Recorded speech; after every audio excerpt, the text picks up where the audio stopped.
పెడితే తిని వెళ్ళిపోతారు. మనవడు వచ్చాడు అనుకోండి, అమ్మమ్మ ఇది ఎందుకు నాకు చేయించవు అని కొట్టి మరి లాస్ట్ మరి ఎత్తుకుపోతాడు వాడు. అలాంటి వాడి కోసం చూస్తూ ఉంటాడు. అంటే అంత అధికారం ఎవరుకుంటుందంటే గురువు దగ్గర శిష్యుడికి మాత్రమే ఉంటుంది. ఆ గురువులో అనేకమైన నిధులు దాగి ఉంటాయమ్మా, మనకు తెలియదు. నాకు చాలా రోజుల తర్వాత ఒకసారి గురువు గారు ఒక మాట చెప్పారు. ఏమిటంటే అమ్మ, ఆవుకిట ఒకసారి చేపు వస్తుంది. ఆ దూడని మనం వదిలిన తర్వాత పాలు చేపుతుంది. ఆ చేసినప్పుడే మనం చెంబు కొట్టుకుని పిండుకోవాలి. తర్వాత అది పైకి లాగేసుకుంటుంది. ఒక పీరియడ్ లో ఇంకా మనకు పాలు వదలదు. మనం ఏం చేసినా ఆ పాలు ఇంకా ఇవ్వదు. దానికి ఆ చేపు రావడం కోసం ఈ దూడని మనం అప్పచెబుతున్నాం. తర్వాత మనం దూడని లాగేసి మా పాలని మనమే పిండుకుంటున్నాను. పార్థో వత్సత్సు దీర్ఘోక్త దుద్ధం గీతామృతం మహత్ అంటాడు పరమాత్మ గీతలో. పార్థో వత్స దూడలాగా శిష్యుని వదులుతారు. శిష్యుని వదిలేటప్పటికీ గురువు ఇంకా వాడు మర్చిపోతాడు. వాడి వ్యవహారం అంతా మర్చిపోయి మొత్తం చేపేస్తాడు వాడు. అదంతా దుగ్ధం గీతామృతం, ఆ గీత అనేటువంటి ఆ అమృతాన్ని పార్థుడు వత్స మాత్రమే, దూడే వాడు. ఎవరు? అర్జునుడు. పేరుకేగా వాడిని పెట్టింది అక్కడ. సుధీర్ భోక్త, ఈ వినే వాళ్ళందరూ ఉన్నారే, వీళ్ళందరూ ఆ పాలు తాగేవాళ్ళు, అనుభవించేవాళ్ళు. అలా పాలు ఆ గురువు గారు అప్పుడు అనేవారు, ఇలా అవకాశం వచ్చి గురువు తన ద్వారా తాను చెప్తూ ఉన్నప్పుడే మీరు దాన్ని సొంతం చేసేసుకోవాలి. ఇప్పుడు నేను గురువు గారు నాకు సెలవు లేదు, నేను కర్నూలు వెళ్ళిపోతాను అంటే, నువ్వు వచ్చిన నాడు గురువు ఈ పాఠం చెబుతాడని నీకు నమ్మకం ఏమిటి? కానీ నాకు అప్పుడు పరిస్థితిలో ఉండే అవకాశం, కానీ నా గురువు నేను ఎప్పుడు అడిగితే అప్పుడు చెప్తారు. ఈ రోజు కూడా ఆయన చెబుతున్నా, వారు పెట్టిన భిక్షే, లేకపోతే మనకేముందమ్మా మనం తినడానికి? ఇంగ్లాకులు ఏమీ లేవు మనకి. వారు పెట్టిన భిక్షే ఈ రోజు మనం కడుపు నిండా తింటున్నాం, ఇంకోటి కడుపు నిండా పెట్టగలుగుతున్నాం. రామనాథం గారి పిల్లలు మాత్రం ఆకలితో ఎక్కడికి వెళ్ళక్కర్లేదు. అది వారు మన కోసం తయారు చేసినటువంటి ఇది. అందుకని ఏం చెబుతున్నారంటే, అది వచ్చినప్పుడే మనం దాన్ని లాక్కోవాలి. దాన్ని అనవసరమైనటువంటి పనులకు వినియోగించుకున్నాం అనుకోండి, నష్టపోయేది మనమే, వారికి నష్టం ఏం లేదు. మననాథ త్రాయతే, మననం చేయడం వల్ల నిన్ను రక్షిస్తుంది. నిన్ను రక్షిస్తుంది అంటే ఆత్మకి రక్షణ అక్కర్లేదు, జీవుడికి రక్షణ అక్కర్లేదు, దేహానికి రక్షణ కావాలి. ఎందుకు కావాలి అంటే, ఈ మనస్సే మిమ్మల్ని ధ్యానాన్ని కూర్చోపెట్టదనుకోండి, మన ఏవో మనుష్యానం కారణం బంధమోక్షయో, ఆ మనస్సు మీకు మిమ్మల్ని ధ్యానోన్ముఖం చేసేటువంటి మనస్సు మీకు ప్రసాదించే శక్తి ఎవరికి ఉంది? ఆ మంత్రానికి ఉంది. ఏమో అందువల్ల ఏమవుతుంది, మిమ్మల్ని మనస్సుని ధ్యానం వైపు మళ్లించి మీకు ఏకాగ్రత సంపాదించి పెట్టి, మీరు ఎక్కడెక్కడ ఏమేమి వెతుక్కోవాలో ఆ వెతుక్కునేవన్నీ మీ దగ్గర తెలియజేసి అది ఇచ్చేటువంటి స్థితి దానికి. 5 నిమిషాలే కదా మిమ్మల్ని ఆ పని చేయమండి. అక్కడ మళ్ళీ సందేహం ఎందుకు వస్తున్నది? సందేహం రాకూడదు. అసలు మిమ్మల్ని ఎక్కువ టైం పెట్టమంటే, అమ్మా మాకు ఎన్ని పనులు ఉన్నాయి, మిమ్మల్ని మాకు అసలు మన గురువు గారు చెప్పే పద్ధతిలో మనల్ని కష్టపెట్టేటువంటి పద్ధతి, ఒక మన కోసమని గురువు కోసమని ఒక టైం డబ్బులు కేటాయించగలవు, టైం కేటాయించగలవు. గురువు గారి కోసం ఏం అక్కర్లేదు, 1 గంటన్నర మాత్రం పాఠం విని తీరాలి. బలవంతంగాను కూర్చోవాలి, లేకపోతే అది వీలు కాదు కదా. ఈ గంటన్నర తప్పదు, ఇది శిక్షే. కానీ ఇది ఎన్నిటికో ఇది మూలం అవుతుందమ్మా. కాస్త కష్టపడి బ్యాంక్ లో 5,000 రూపాయలు వేసుకుంటే అదే 5 ఏళ్ళు అయ్యేప్పటికి 10,000, 20 ఏళ్ళు అయ్యేప్పటికి ఇంకా పెరిగి అది పెరుగుతూ ఉంటుంది. గంటన్నర కష్టపడి కూర్చుంటే ఈ గంటన్నర మిమ్మల్ని ఎంతంత పెంచి మామూలు మన స్వభావానికి, అంటే గతంలో గురువు గారి దగ్గరికి రాకుండా ఉన్నప్పుడు మన స్వభావానికి ఇప్పటి మన స్వభావానికి ఎంత తేడా చూపించి మనం ఎక్కడికి ఎదిగామో అది చూపిస్తుంది. ఈ గంటన్నర మీకు వేస్తుంది. ఇది చాలా ఉపయోగకరమైనటువంటి టైం. మనం అనవసరమైన కబుర్లు ఆడే టైం కంటే ఇది చాలా ముఖ్యమైనది. అందుకని దీన్ని మంత్రం గురించి అటువంటి తక్కువ అభిప్రాయం పెట్టుకోవాలి. ఎందుకంటే రేపు మీకు మంత్రం పుస్తకాలు ఇవ్వబోతున్నాం కదా, ఆ పుస్తకాలు చక్కగా దగ్గర పెట్టుకుని అది చాలా ఉపయోగమైనవి. అవి పెద్దలు మన కోసం దాచిపెట్టి మన నిధి అన్నమాట. ఒక పెద్ద నిధి దొరికితే మనకి ఎంత ఆనందమో, ఇది దొరికితే అంత ఆనందం రావాలి. ఇదేముంది అహం బ్రహ్మాస్మి, నీకు అహం బ్రహ్మాస్మి అనుకోవడానికి దోహదకారులు ఇవన్నీ. దానికంటే భిన్నం కాదు, దానికంటే వేరేంది మీకు చెప్పట్లేదు. ఇది ఎవరో అన్నారు, అమ్మగారు మన ఇంకో మార్గం పట్టిస్తున్నారు, అసలు మార్గం అహం బ్రహ్మాస్మి ఇంకో మార్గం పట్టించారు, నాకే ఇంకో మార్గం తెలియదు, మిమ్మల్ని ఇంకో మార్గం ఏం పట్టించారు?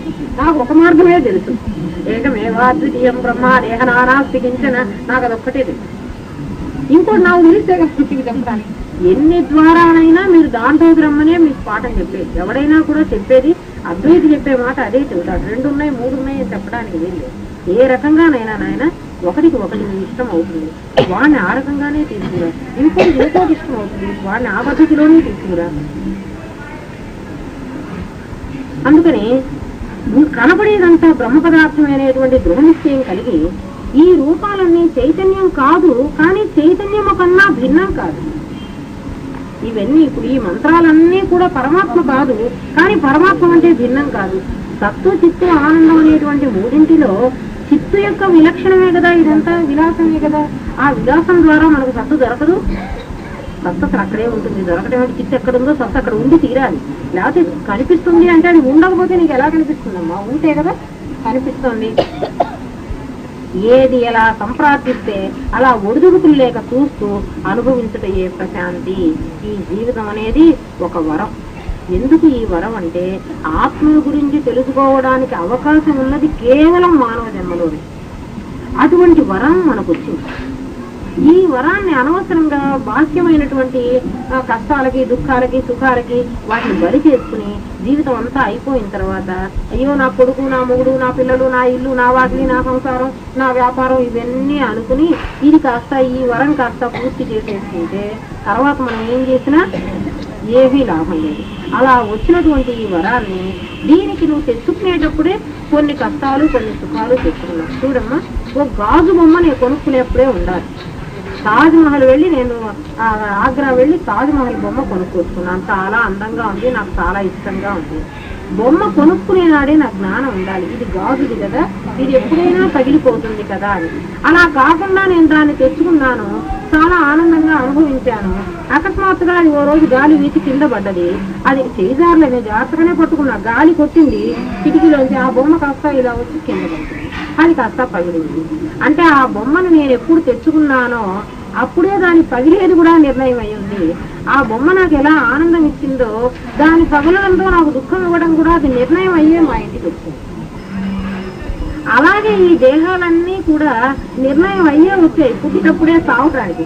పుట్టే నీకు పెళ్లి రోజు చాలా ఆనందం ఇచ్చాయి, చచ్చి మళ్ళీ నీకు బాధలు ఇస్తాయి. దాని సహజ లక్షణం అదన్నప్పుడు నువ్వెందుకు బాధపడతావు? అందుకని ఏది ఎలా సంప్రాప్తిస్తే ఈ దేహానికి ఏదేది రావాలందో అది వచ్చి తీరుతుంది. నువ్వు అవునన్నా కాదన్నా, నువ్వు కావాలన్నా నాకు వద్దన్నా. ప్రసవించేటప్పుడు నొప్పులు పడే ప్రతి స్త్రీ అనుకుంటుందిగా నాకు ఈ నొప్పులు వద్దు. మరి ఆ నొప్పులు వద్దు అన్నటువంటి ఆవిడే మళ్ళీ ఆ పిల్లవాడు పుట్టంగానే ఆహా మా అబ్బాయి చాలా బాగున్నాడు, ఓన్లేమ్మా ఇంత కష్టపడి కన్నావు కదా, ఇన్ని నొప్పులు పెట్టాడు కదా, వీడు దుంప దగ్గర వీడిని నాకు ఇచ్చేలే, నువ్వు హాయిగా ఉండు అంటే ఇస్తుందా? ఇవ్వదు. మరి అలాగే ఈ జీవితం అనేటువంటి దాన్ని ఎన్ని ఒడిదుడుకులు, దీన్ని పుట్టేటప్పుడే తెచ్చుకున్నావమ్మా నువ్వు. ఈ ఒడిదుడుకులు అన్నిటి తర్వాత నీకేముంటోంది? నీకు శాంతం ఉంటుంది తప్పకుండా. ఎందుకంటే కష్టాలు వచ్చాయి కానీ కష్టాలు ఉన్నవి కావు. ఎవరికైనా కూడా కష్టాలు వచ్చాయి. మనం అందరం రంగనాథ్ వాళ్ళ మిద్ది మీదకి వచ్చాం. వచ్చిన వాళ్ళు ఇక్కడే కూర్చుంటామా? వచ్చామని ఎప్పుడు అంటున్నాము? మనం పోకపోతే మన మెడబట్టి బలవంతంగానన్నా అంటే కొంతసేపు ఊరుకుంటారు, లేకపోతే గెలిచేస్తారు. అలా మనం అందరం ఈ ప్రపంచంలోకి వచ్చాం. బాగా ఆలోచన చేసుకోండి. ఇక్కడి నుంచి మనం వెళ్ళిపోవాలి. మనం వెళ్ళకపోతే పంపిస్తాడు. ఎవరిని? క్యాన్సర్ని పంపిస్తాడు, టీవీని పంపిస్తాడు, మందు నెట్టేవాళ్ళు వాళ్ళే కదమ్మా. షుగర్ని పంపిస్తాడు, ఇంకా బ్లడ్ ప్రెషర్ని పంపిస్తాడు. ఎవరినో ఒకటి వాళ్ళు తోచిన వాళ్ళందరినీ పంపిస్తాడు. కూర వీళ్ళ లాక్కు రారాలి. ఎందుకంటే వీళ్ళు రావంటున్నారు, వీళ్ళందరినీ లాక్కురమ్మని పంపిస్తాడు. వెడబట్టి గెంటేస్తాడు. వచ్చి ప్రతి ప్రాణి పోవాలి. అందుకని ఈ వచ్చినప్పుడే ఇది కష్టాలు సుఖాలు బాధలు ఏవేవో తెచ్చుకుంది కదా, అది అనుభవిస్తూ ఉంటుంది.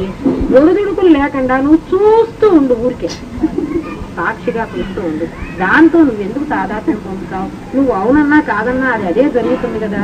ఆ జరిగే వాటిని నువ్వెందుకు నీ మీద వేసుకుంటావు? అప్పుడు నీకు కష్టం అనిపించదు. దానికి వచ్చిన కష్టాన్ని నువ్వు చూస్తూ ఉంటే, ఎదుటి వాడికి ఎవరికో బాధ కలిగితే మనం చూస్తూ ఉంటే అయ్యో పాపం వాడికి బాధ కలిగిందన్న కొంచెం బాధే ఉంటుంది, కానీ వాడంటే మనం బాధపడం కదా. అటువంటిప్పుడు దీన్ని నీకంటే వేరుగా, నీ గురువు చేస్తున్న పని ఇది నీకంటే వేరుగా చూపిస్తున్నాడు. ఇది వేరు, నువ్వు వేరు, ఇది వేరు, నువ్వు వేరు. మరి నువ్వుగా ఉంది దాన్ని చూడరాదు. నీకు దుఃఖం ఎందుకు కలుగుతుంది? త్రిగుణాత్మకము కాని త్రిగుటి రహితమైన ప్రశాంతి స్థితియే అమృతత్వము. అటువంటి అమృతత్వాన్ని ఈ ప్రతి ప్రాణి పొందాలి అనేటువంటిది ఆ బొమ్మ చేసిన వాడి ముందు కోరి ఇవి పొందటం లేదు. అందుకని వాడు ఏం చేస్తున్నాడు, చింపి పారేస్తున్నాడు, మళ్ళీ ఇంకో బొమ్మ చేస్తున్నాడు, మళ్ళీ చింపేస్తున్నాడు, మళ్ళీ బొమ్మ చేస్తున్నాడు. అవే అనేక జన్మలు. ఎవడైనా జన్మకు వచ్చిన తర్వాత ఇది పొందాడు అనుకోండి, ఇంకా వాడికి మళ్ళీ బొమ్మని మళ్ళీ వెళ్లాల్సిన పని లేదు. ఏడైపోయింది, జాగ్రత్తగా వెళ్ళండి. ఆయన పెద్దవాళ్ళని కొంత చేయబట్టి తీసుకుపోండి. ఓం తత్సత్ ప్రజాభ్య పరిపాలన ఎంత న్యాయేన మార్గేణ మహిమహి